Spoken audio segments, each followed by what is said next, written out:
नमस्कार मंडळी, आईच्या पाहुणचारमध्ये मी आपलं स्वागत करते। आज आपण अतिशय पौष्टिक कारळाची किंवा खुरसणीची चटणी कशी करायची ते पाहणार आहोत। चटणी करण्यासाठी 1 वाटी किंवा 1 कप खुरसणी किंवा कारळे स्वच्छ निवडून घ्यायचे। निवडलेले कारळे कढईत खमंग खरपूस भाजून घ्यायचे। मंडळी, कारळ्यातील व्हिटॅमिन सी आणि इतर पोषक तत्वांमुळे रोगप्रतिकारशक्ती वाढण्यास मदत होते। कारळ्याच्या सेवनाने रक्तातील साखरेची पातळी नियंत्रणात राहण्यास मदत होते। याचा फायदा मधुमेही रुग्णांना होऊ शकतो। तसेच कारळ्यातील फायबरमुळे पचनक्रिया सुधारून वजन कमी होण्यास मदत होते।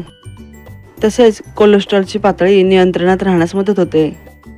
कारळ्याच्या नियमित सेवनाने चेहऱ्यावरील सुरकुत्या कमी होण्यास मदत होते। मंडळी, आता हे भाजलेले कारळे एका ताटात काढून ठेवायचे। मंडळी, यातील काही भाग बाटलीत भरून ठेवला आहे। यातील 1 चमचा कारळे रोज सकाळी खाल्ल्यास बीपी, शुगर, कोलेस्ट्रॉल, हार्टचे प्रॉब्लेम दूर होतात। आता कढईत अर्धी वाटी फुटाणे हलकेसे भाजून घ्यायचे। फुटाणे आधीच भाजलेले असल्यामुळे त्याचा दमटपणा जाण्यासाठी शेकून घ्यायचे। थोडीशी चिंच घालून परतून घ्यायचे।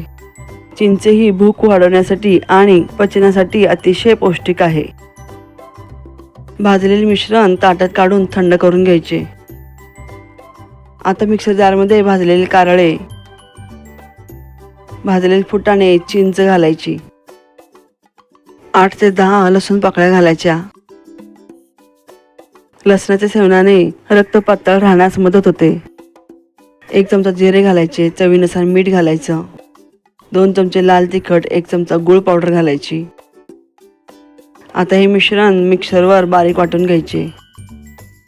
मंडळी, रोजच्या जेवणात भाजीत कारळ्याचे कूट घालून असो किंवा कारळ्याची चटणी असो, याच्या नियमित सेवनाने रक्तशुद्धी होऊन चेहऱ्यावरील सुरकुत्या जाण्यास मदत होते। तसेच चेहऱ्यावर तकतकी येते। अशी बहुगुणी पौष्टिक चटणी तयार आहे।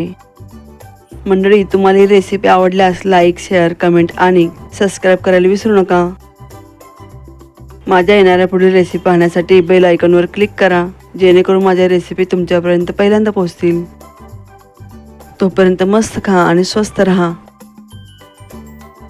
धन्यवाद।